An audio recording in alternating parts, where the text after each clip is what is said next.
Osama bin Laden, the world's most wanted terrorist, killed outside a mansion in Abbottabad, about 120 kilometers from Pakistan's capital Islamabad. And US President Barack Obama also confirming that Osama was killed in a firefight conducted by the CIA in Islamabad, about 120 kilometers off Islamabad. Tonight, I can report to the American people and to the world that the United States has conducted an operation that killed Osama bin Laden, the leader of al-Qaeda, and a terrorist who's responsible for the murder of thousands of innocent men, women, and children.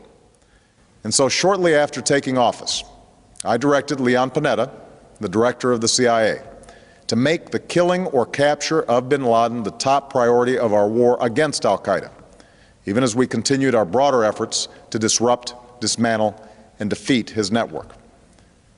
Then, last August, after years of painstaking work by our intelligence community, I was briefed on a possible lead to bin Laden. It was far from certain, and it took many months to run this thread to ground.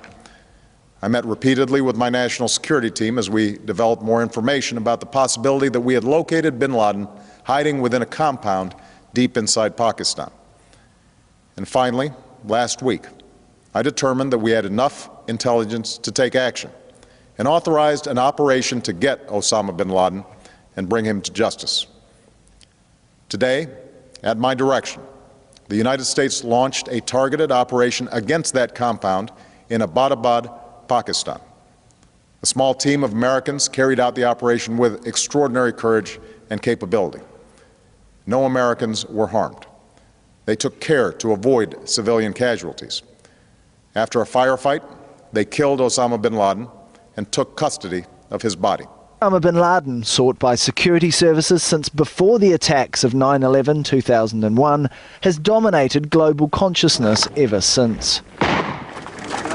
Born in Saudi Arabia in 1957, he was the son of a prominent businessman of colossal wealth. At age 14, Osama inherited more than $300 million. Journalist Hassan Ibrahim knew bin Laden as a schoolboy. The 1998 bombings of US embassies in Tanzania and Kenya, which killed more than 200 people, first put bin Laden on the most wanted list. 2 years later, al-Qaeda was blamed for the bombing of the USS Cole, an American destroyer in the Yemeni port of Aden. 17 American servicemen died. But it was the attacks of September the 11th, 2001 that gained him the greatest notoriety. The hijacking of 4 passenger planes and the destruction of the Twin Towers in New York saw nearly 3,000 people killed. Laden's central belief was that Sharia Islamic law is the only way to bring peace and stability to the Muslim world. All other ideologies, he believed, needed to be fought against, using violent means, even if that resulted in the death of women and children. There have been dozens of tapes purporting to be from Osama bin Laden or his associates since 9/11. Over time, he visibly aged. Once spry, he was later seen walking with a stick, giving rise to speculation about his health. From his role in the fight against Soviet troops in Afghanistan to road-building efforts in Sudan to win the support of locals, bin Laden was a world figure for a quarter of a century. Al-Qaeda has now lost its figurehead, but many argue this will have little effect on the group, whose followers have sworn to see his vision through to the end.